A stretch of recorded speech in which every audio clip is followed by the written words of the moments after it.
Fences. Functional, stylish, and sometimes tricky to choose. Whether you're upgrading your yard or installing a fence for the first time, picking the right height is key. Stick around, and I'll help you decide. Are you planning to install a fence but can't decide how tall it should be? In just 100 seconds, I'll help you choose the best fence height for your property. First, think about why you need the fence. For privacy, go taller, 6 to 8 feet. These block the view and keep nosy neighbors at bay. Have pets or kids? A 4 to 6 foot fence works well to keep them safe without feeling too enclosed. Want curb appeal?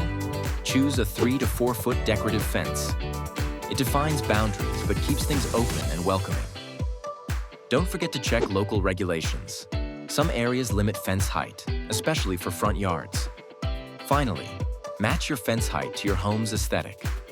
A well-proportioned fence boosts curb appeal and property value. And there you have it, the perfect fence height for your needs. Like and subscribe for more quick tips to upgrade your home. Check our playlist for more. Should you require professional help, you can contact us on this number or on our website. See you next time.